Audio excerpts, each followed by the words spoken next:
ಕಡೆ ಅಮಾಯಕ ಕಾರ್ಯಕರ್ತರನ್ನ ಟಾರ್ಗೆಟ್ ಮಾಡಿ ಯಾರು ಈ ಪ್ರಕರಣದಲ್ಲಿ ಶಾಮೀಲಾಗದೇ ಇರತಕ್ಕಂತ ವ್ಯಕ್ತಿಗಳು ನಿರಂತರವಾಗಿ ಕ್ಷೇತ್ರದಲ್ಲಿ ನಡೀತಾ ಇರತಕ್ಕಂತ ಲೋಪದೋಷಗಳ ಬಗ್ಗೆ, ಸರ್ಕಾರದಲ್ಲಿ ಆಗ್ತಾ ಇರತಕ್ಕಂತ ತಪ್ಪುಗಳ ಬಗ್ಗೆ ಎತ್ತಿಡಿದು ಮಾತನಾಡ್ತಕ್ಕಂಥ ಕೆಲವೊಂದಷ್ಟು ವ್ಯಕ್ತಿಗಳನ್ನ ಟಾರ್ಗೆಟ್ ಮಾಡಿ ಇವತ್ತು ಅವ್ರನ್ನ FIR ಹಾಕಿ ಇವತ್ತು ಸುಮೋಟೋ ಕೇಸ್ ಹಾಕ್ತಕ್ಕಂಥ ದೊಡ್ಡ ಅಪರಾಧ ಇವತ್ತು ಯಾರು ಏನು ಇಲ್ಲಿ ಮಾಡಿಲ್ಲ. ತಮ್ಗಳಿಗೂ ಗೊತ್ತಿದೆಯಣ್ಣ ಮಾಧ್ಯಮದವ್ರಿಗೆ. ಆದರೆ ಇದು ಟಾರ್ಗೆಟ್ ರಾಜಕಾರಣ ನಡೀತಾ ಇದೆ.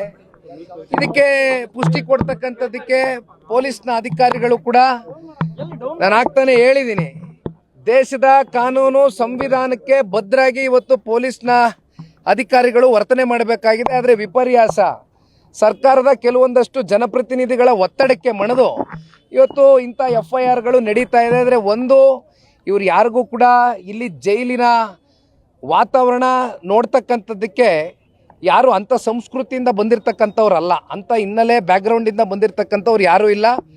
ಅವ್ರ ಕಣ್ಣಲ್ಲಿ ಒಂದು ನೋವಿದೆ, ಅವ್ರ ಕಣ್ಣಲ್ಲಿ ಒಂದು ಭಯವೂ ಕೂಡ ಕಾಡ್ತಾ ಇದೆ. ನಾನು ಇಲ್ಲ ಅಂತಕ್ಕಂಥದ್ದು ಹೇಳೋದಕ್ಕೆ ಇಚ್ಛೆ ಪಡೋದಿಲ್ಲ. ಯಾಕೆಂದರೆ ಯಾವುದೇ ಒಬ್ಬ ಒಳ್ಳೆಯ ಬದುಕನ್ನು ಕಟ್ಕೊಂಡಿರ್ತಕ್ಕಂಥ ವ್ಯಕ್ತಿ, ಗೌರವಯುತವಾಗಿ ಜೀವನ ಮಾಡಿರ್ತಕ್ಕಂಥ ಒಬ್ಬ ಸಾಮಾನ್ಯ ಪ್ರಜೆನ ಈ ರೀತಿ ಟಾರ್ಗೆಟ್ ಮಾಡಿ ನೀವು ಒಳಗಡೆ ಹಾಕಿದಂಥ ಸಂದರ್ಭದಲ್ಲಿ ಅವನಲ್ಲಿ ಮತ್ತು ಅವರ ಕುಟುಂಬಸ್ಥರ ಮೇಲೆ ಯಾವ ರೀತಿ ಒಂದು ಆಘಾತ ಉಂಟಾಗಿದೆ ಅಂತಕ್ಕಂಥದ್ದು ಅವರಲ್ಲಿ ಒಂದು ಭಾವನೆಯನ್ನು ವ್ಯಕ್ತ ಆಗಿದೆ.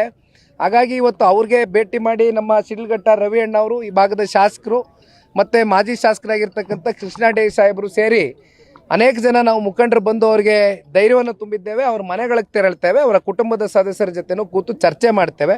ಒಟ್ಟಾರೆಯಾಗಿ ಅವ್ರ ಧೈರ್ಯ ತುಂಬತಕ್ಕಂಥದ್ದಷ್ಟೇ ಅಲ್ಲ, ಅವ್ರ ಮನೆ ಮಕ್ಕಳನ್ನ ಅತಿ ಶೀಘ್ರದಲ್ಲೇ ವಾಪಸ್ಸು ಅವ್ರಿಗೆ ಮನೆಗೆ ಕರ್ಕೊಂಬರ್ತಕ್ಕಂಥದ್ದಕ್ಕೆ ಎಲ್ಲ ರೀತಿಯಾದಂಥ ಕಾನೂನಿನ ಅಡಿಯಲ್ಲಿ ವ್ಯವಸ್ಥೆ ಇದೆ, ಕೆಲಸ ಮಾಡ್ತೇವೆ. ಈಗ ಒಳಗಡೆ 8 ರಿಂದ 9 ಜನ ಇದ್ದಾರೆ. 8 ಜನ ಇದ್ದಾರೆ. ಈಗ ಸದ್ಯಕ್ಕೆ 8 ಜನ ಇದ್ದಾರೆ. 9 ಜನವೇ ಇದ್ದಾರೆ. ಇನ್ನು ಹೆಚ್ಚು ಕಮ್ಮಿ 150 ಜನರ ಮೇಲೆ FIR ದಾಖಲಾತಿ ಮಾಡಿದ್ದಾರೆ ಅಂತ ಹೇಳ್ತಾರೆ. ಆದರೆ ಒಂದು ನೀವು ಅರ್ಥ ಮಾಡ್ಕೋಬೇಕಾಗಿರ್ತಕ್ಕಂಥದ್ದು, ಪ್ರಚೋದನಾಕಾರಿಯಾದಂಥ ಹೇಳಿಕೆಗಳು ಕೊಟ್ಟು ಈ ರೀತಿ ಪ್ರಚೋದನೆಯನ್ನು ಮಾಡಿ ಉದ್ದೇಶಪೂರ್ವಕವಾಗಿ ಒಳಗಡೆ ಹಾಕ್ಸಿರ್ತಕ್ಕಂಥ ಆ ವ್ಯಕ್ತಿನ ಇಲ್ಲಿವರೆಗೂ ಕೂಡ ಯಾರು ಕೂಡ ಪ್ರಶ್ನೆ ಮಾಡ್ತಾ ಇಲ್ಲ. FIR ಯಾರ ಮೇಲೆ ದಾಖಲಾಗಬೇಕು ಅಂತಕ್ಕಂಥದ್ದು ಬಹುಶಃ ನಿಮಗೂ ಗೊತ್ತಿದೆ, ನಮಗೂ ಗೊತ್ತಿದೆ. ಆದರೆ ಇವತ್ತು ಸರ್ಕಾರ ಈಗ ಪ್ರಚೋದನೆ ಮಾಡಿದಂಥವ್ರು ಅವರು ಕೆಂಪೇಗೌಡರ ಜಯಂತಿ. ಕೆಂಪೇಗೌಡರು ನಾಡಿನ ಪ್ರಭುಗಳು. ಅವರು ಯಾವತ್ತೂ ಒಂದು ಜಾತಿ ಜನಾಂಗ ಧರ್ಮಕ್ಕೆ ಸೀಮಿತವಾಗಿ ಬದುಕನ್ನು ಕಟ್ಕೊಡ್ಲಿಲ್ಲ. ಬದಲಾಗಿ ಎಲ್ರಿಗೂ ಕೂಡ ಸರ್ವ ಜನಾಂಗದ ನಾಯಕರಾಗಿ ಕೆಂಪೇಗೌಡರು ನಮ್ಮ ಬೆಂಗಳೂರು ನಗರವನ್ನು ಕಟ್ಟಿದಂಥವ್ರು. ಅಂತ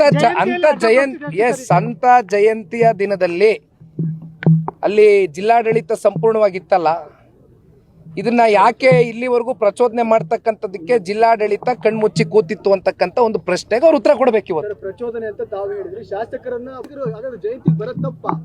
ನೋಡಿ, ನಾನೊಂದು ಮಾತು ಹೇಳ್ತೇನೆ. ಕೆಂಪೇಗೌಡರ ಜಯಂತಿ ಅಂದರೆ ಸರ್ವ ಜನಾಂಗಕ್ಕೂ ಸ್ವಾಗತ ಇರತಕ್ಕಂಥ ಜಯಂತಿ. ಅದು ನಾನು ಈಗ ತಾನೇ ಮಾತಾಡ್ಬೇಕಾದ್ರೆ ಹೇಳಿದ್ದೀನಿ. ನಾನು ಇಲ್ಲಿ ಯಾವ ವ್ಯಕ್ತಿ ಬಗ್ಗೆನೂ ಮಾತಾಡೋದಕ್ಕೆ ಇಷ್ಟಪಡೋದಿಲ್ಲ. ನಾ ಮಾತಾಡಲ್ಲ, ಯಾವ ಕಾರಣಕ್ಕೂ ಮಾತಾಡಲ್ಲ. ಮಾತನಾಡ್ತಕ್ಕಂಥವ್ರು ಮಾತನಾಡ್ತಾರೆ. ದಯವಿಟ್ಟು ನನಗೆ ಬೇರೆ ಇನ್ನೇನು ವ್ಯಕ್ತಿ ಬಗ್ಗೆ ಕೇಳಬೇಕು.